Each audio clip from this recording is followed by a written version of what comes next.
دیارە پاش ئەو قسانەی کە کرد من سەبارەت بە ئەو تەمومژەی سەبارەت بە دینەکە دروست بووە و یاخۆی ڕێگەکانی دێمە سەر بنەما دینەکان. هەموو دینێک بۆ خۆی بنەمای سەرەکی هەن و بنەمای لاوەکی هەن. یارسانیش دینی یارسانیش چەندین بنەمای سەرەکی هەیە و بنەمای لاوەکیشی هەیە. سەرەکی ترین بنەمای ئەمان بە چەقکردنی مرۆڤە، یان بە چەقبوونی مرۆڤ. ئەمە دەبێت قسەی لەسەر بکرێ. ئەم بە چەقبوونە چۆنە و لە چێوە سەرچاوی وەرگرتووە. دیارە لەوەتی بیر دروست بووە، فکر دروست بووە لە ناو مرۆڤە. دوو تێڕوانین بەرامبەر مرۆڤ کاری ئەفراندنی لەناو مێژووە هاتوون. یەکێکیان ئاسمان بە چەقەزانێ، یەکشیان زەوی بە چەقەزانێ. ئەم بە چەقزانینەش لە وێنەکەی ئەفلاتون و ئەرستۆ کە لە بەردەم خوێندنگەی فکری ئەسی نادانراوە من بۆ خۆم ئەو وێنەیەم دیوە. ئەفلاتون هەردوو دەستی بەرز کردوێتەوە بۆ ئاسمان وەکو بێوێ بڵێ ئێمە لەوێەوە دابەزی. ئەرستۆش سەیری زەویەکە وەکو بڵێ ئێمە لێرەوە دەرچوین. مەبەستی ئەفلاتون و ئەرستۆ ئەبێ ڕوونکەینەوە. ئالێوە دێم بۆ ناو دینی یارسان. دیارە ئەفلاتون کەسێکی وەسەنی بووە، خۆی باوەڕی بەخوایەکی تاکوتەنیا نەبووە، بەڵام باوەڕی بەهێزی ئاسمانی هەبووە و هێزی شاردراوە. ئەوانەی کە باوەڕیان بە یەکتایی یەکتاپەرستی و هێزی ئاسمانی هێزی شاردراوە هەیە، هەموو کاتێ ئەڵێن مرۆڤ لە ئاسمانەوە ئاراستەکرێ. بەڕاستی خۆی بوونەوەرێکی بێدەسەڵاتە، هەرچی بەسەریا دێ و هەرچی تووشی ئەبێتەوە لە چارەنووسی نووسراوە. ئەمەش لەو هینەی ئیفلاتونە بەباشی دەرکەوتووە، لەو تێزە فکری ئیفلاتونە کە تورێکی هەیە بە ناوی توری نمونونەکان. ئەڵێ کاتێک کە موگناتیزێک میتاڵێک ڕاکێشێ، ئەوە هێزی میتاڵەکە نییە بۆ لای ئەوە موگناتیزەکە خۆی هێزی پێ ئەبەخشێ و لە خۆی نزیگە کاتەوە. ئەڵێ هێزە ئاسمانیەکانیش لە هێزی خۆیان ئەبەخشن بۆ ئەو مرۆڤانێک کە لە ژیان ئەتوان داهێنەر بن، ئەتوانن مبدع بن، ئەتوانن شوێنیان دیار بێ. ئەم تورە ئاسمان ئەکا بە چەق. بەڵام یارسانەکان دێن بە پێچەوانەی ئەوە کە ئیفلاتون ئەڵێ نەخێر، مرۆڤ لەڕێی عەقڵ و ئیرادەیەوە ئەتوانێت دەرک بە هەموو شتەکانی دەوروبەری کاو حکمیان بۆ دەرکە لە ڕێی دوو خەسڵەتەوە. ئەم خەسڵەتانەش ئەگەر ئێمە بە وردی سیرکەن باوەڕمان هەیە کە خەڵکی باوەڕدار ئەم خەسڵەتانەش هەر خوایەکی تاکوتەنیا ئەیدا بە مرۆڤ، بەڵام وابەستە ئەبن بە خودی مرۆڤەکە خۆیەوە. یارسانەکان لەبەر ئەوەی بڕوای تەواویان بە چەقبوونی مرۆڤەیە، پێیان وایە لە حەو قۆناغی تەمەنی دنیا هێزی خوایی ئەچێتە ناو جەستەی مرۆڤ و ئەو مرۆڤە پێڵێن زاتی بەشەری. بۆ نمونە سوڵتان ئەسحاق بۆ خۆی لێرە شیعری هەیە، ئەڵێ وەصل و پێوەنا ها زات و نورم وەصل و پێوەنا، نورم هەفتەوان زاتم هەفتەنا، زات و نور جە یەک چەشمە وێم هەنا. ئەمە لێرە دوو صفەتی زۆر گەورەکە لە دەسەڵاتی مرۆڤی ئاساییان نییە، ئەیدا بەخۆی صفەتی ئەفراندن و صفەتی بەخشینەوەی ڕووناکی بەڕاستی کە ئەمانە ئەم دەسەڵاتانە هی ئینسانی ئاسایینی. لای ئەوان بێژگەلەوەی زاتی بەشەری هەیە، زات مێهمانیش هەیە. ئەو ڕۆحە خوایەی کە لە ناو مرۆڤە بەرجەستە بووە، گەشتەکە سەفەر ئەکا، لێرە پێڵەن زات مێهمان ئەچێتە جەستەی کەسێکی ترەوە، هەر وەکو چۆن پێیان وایە ڕۆحی سوڵتان ئیسحاق لە قۆناغی پەردیوەرە گەشتێکی کردووە بۆ ناوچەی بنگول و دەرسیم، چووەتە دۆنی حاجی بەکتاشی وەلی و لەوێ مەزهەب و ڕێوڕەچەی عەلەوی دامەزراندووە. بەڵێ اینجا ئەمان دەڵێن ئەم بە چەقبوونە حەوت جار دووبارەیە بێتەوە، حەوت کەڕەت لە درێژای تەمەنی دنیا حەوت جار. یەکەمیان قۆناغی خاوەند کار خودی خۆ کە مەلایکەکان میکایل، جوبرائیل، ئیزرائیل، ئیسرافیل ئەخولخێنێ و یەکەم مرۆڤ پاشان ئاسوود ئەفرەندن ئەکات. قۆناغی دووەمیان پێ قۆناغی شەریعەت، قۆناغی شەریعەت. سێمیان قۆناغی بالولی مایی ئەوە باسمان کرد. چوارەمیان قۆناغی باوەسەرەنگی دەوانی. پێنجەمیان قۆناغی مبارەکشا. شەشەمیان قۆناغی باوەناوسی سەرگەتی و حەوتەمیان قۆناغی پەردیوەری یەکەم. بۆ ئەمە شێعریانەیەڵێ حەفدونەن بەیان بۆ واچان پێتان نەحەق بزانان معلوم بۆ لێتان ئەو سانە لۆبی نەئاویابی نەعەرش بی نەفەرش جیهان دەریابی مەولا ڤەدوڕ بی دوڕڤەتەی دەریا ڤەدوڕ بەرئامە جیهان کرد مەهیا نامێ وێژنیا و خاوەندگار ئەرش و قورش و فەرش ئەو سادا قەرار. بنەمای دووەمیان لەبەر زۆر درێژی نەکەمەوە دۆناودۆنی ڕۆحە. دیارە ئەوان پێیان وایە ڕۆح گەشت ئەکا، هەموو ڕۆحێک 1001 تەن ئەگەڕێ، 1001 جەستە. لە جەستەی 1001ەمە کاتێک کە جەستەی 1001ەم گیانی دەرەچێ ڕۆحەکە وەکو شۆڵەی ئاگر دەچێتە بەهەشت، وەکو شۆڵەی ئاگر کە ئەمە 100% باوەڕێکی زەردەشتیە. ئەوانش پێیان وایە ڕۆح وەکو شۆڵەی ئاگر ئەچێتە بەهەشت کە ئەوان پێڵێن ئەیوەن هێشت زەردەشتیەکان. دیارە ئەمانەڵێن ئەم دۆناودۆنی ڕۆحە یا ئەم گەشتی ڕۆحە کە 1001 جەستە ئەگەڕێ بە چوار شێوەیە: نەسخ، مەسخ، ڕەسخ، فەسخ. هەر یەکیان بە جۆرێکە. نەسخ لە مرۆڤەوە بۆ مرۆڤ، دومیان لە مرۆڤەوە بۆ ئاژەڵ، سێیان لە مرۆڤە بۆ شینایی، چوارەمیان لە مرۆڤەوە بۆ ئاژەڵی درەندە و چزودار و ئەوانەی کە ئازاری مرۆڤەدەن. ئەم گەشتی ڕۆحەش ئەڵێن بەپێی کردداری خاوەنەکەیەتی، کردداری خاوەنەکەیەتی. ئەگەر کەسێکی کرددار باش بێ ڕۆحی باڵاکە چێ جەستەیەکی باشتر. ئەگەر کەسێکی خراپیش بێ ڕۆحی نزمە بێتەوە ئەچێتە جەستەیەک کە ئازار بکێشێ. ئەوان ئەڵێن ڕۆح گەشتی ڕۆح وەکو ئەو مراویە لە شوێنەکە خۆیەکە بە قوتا و گومە بێ لە شوێنێکی ترەوە لەپڕ سەردەدێنێ، لەپڕ لە شوێنێکی ترە سەردەدێنێ. گەشتی ڕۆح لای ئەوان دۆناودۆن دۆناودۆن ئەوەی کە ڕۆحە پێڵێن جامە، گۆڕینی جامە. گۆڕین جامە چۆنە؟ ئەڵێن مرۆڤێک کە ئەمرێ ئەمە جامەیە گۆڕێ. جامە یانی کراس. چۆن مرۆڤێک کراسی لە بەردەمیا لە بەریادا ئەکەنەوەی گۆڕێ، جامەکەشی وایە گۆڕێ ئەچێتە جەستەیەکی ترەوە. ئەو ڕۆحە نەمرە ئەچێتە جەستەیەکی ترەوە. وە بەهینەکەش ئەڵێن بە تەنەکەش ئەڵێن دۆن. بنەمای سێمیان بەڕاستی سەر سپاردنە، سەر سپاردن. ئەوان پێیان وایە هەموو یارسانێک ئەگەر چی لە دایک و باوکێکی یارسانیشە هەتاکو سەر نەسپێرێ بە دوولکەوە، یەکیان پیرە و یەکیان دەلیل، یەکیان پیرە یەکیان دەلیل، ئەوە نابێ بە یارسان. ئەگەر باوکو دایکیش یارسان بن ئەو هەر بەڕەچەڵەک یارسانە، بەڵام لەگەڵ ئەوانە حەشر ناکرێت.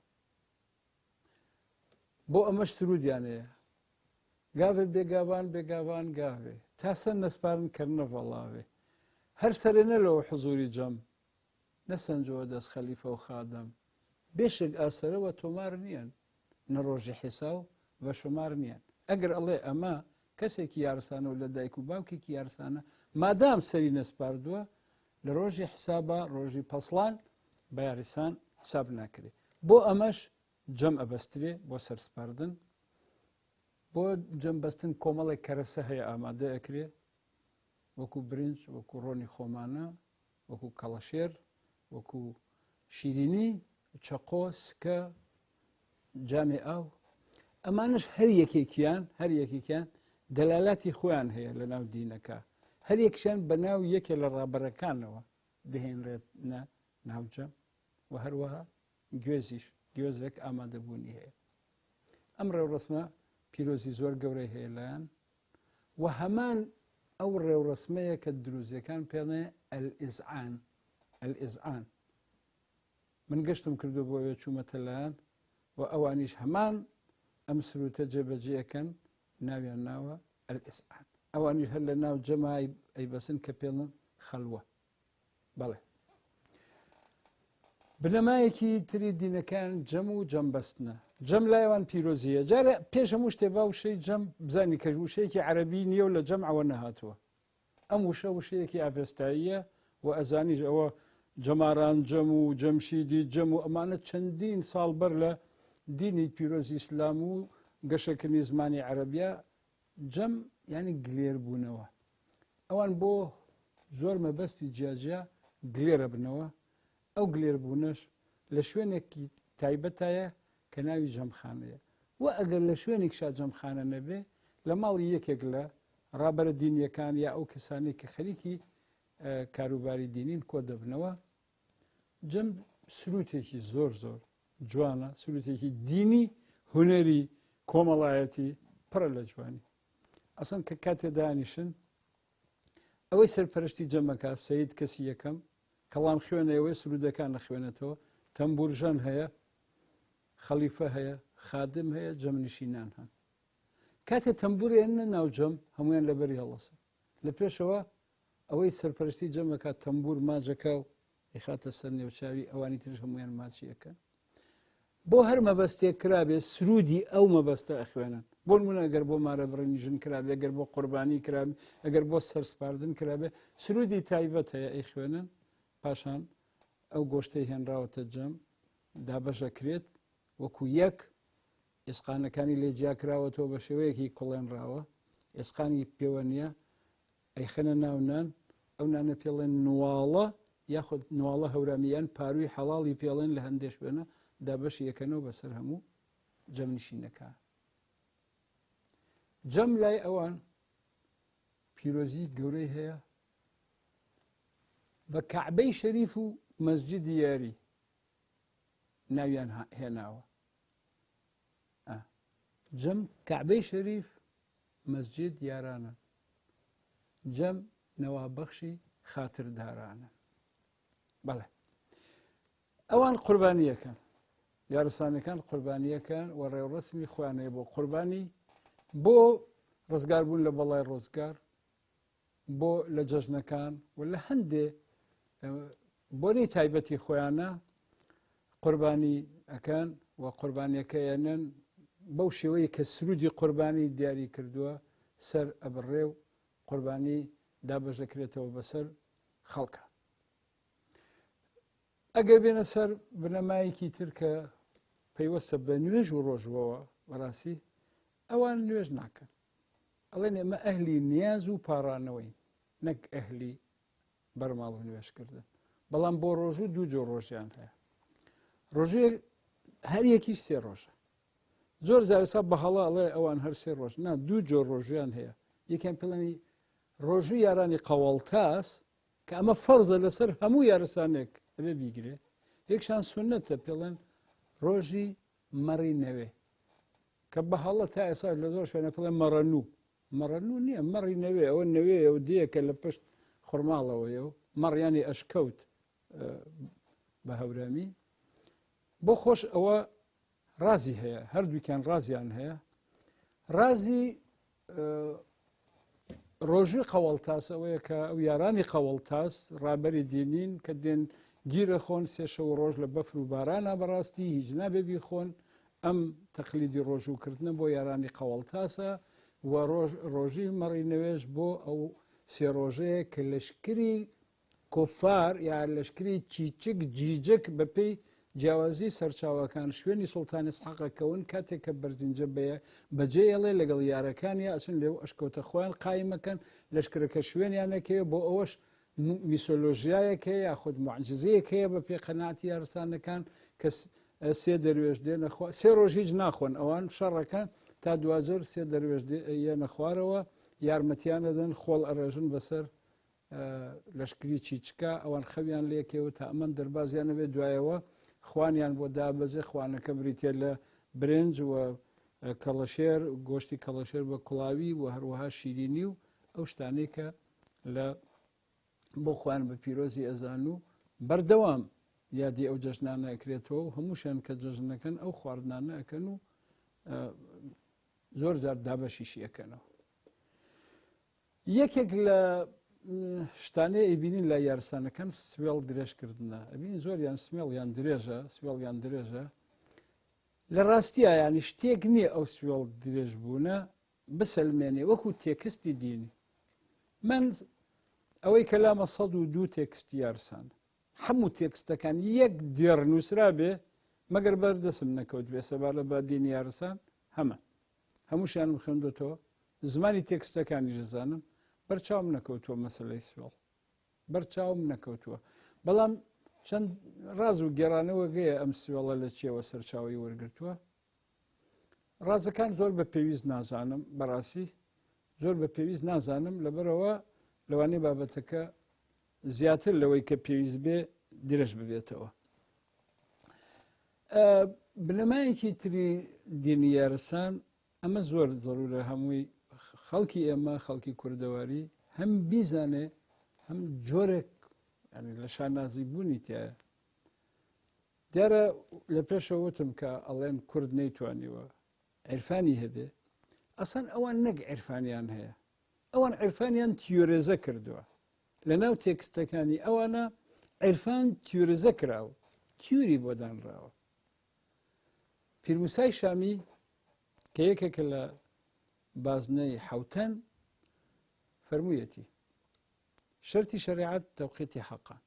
شەریعەت بۆ ئەوەیە کە تۆ گەواهی حەق بدەیت، حەق بناسی.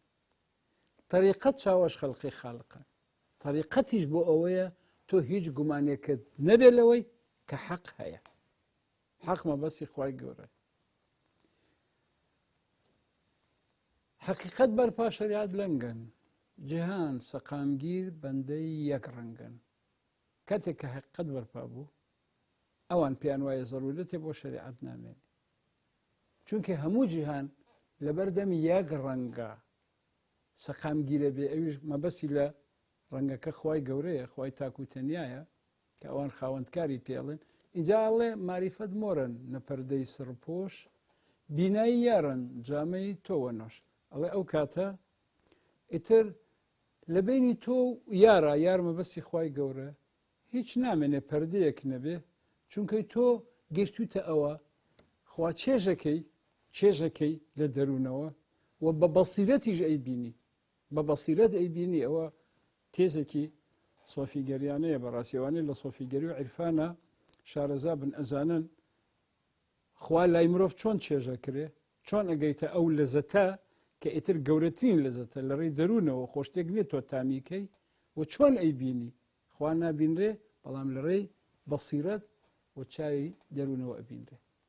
ئەوان پێیان وایە بوونی ڕاستەقینە بوونی پەروەردگارە، بوونەکانی تر سێبەری ئەون، بوونەکانی تر سێبەری ئەون. و مرۆڤیش تەنیا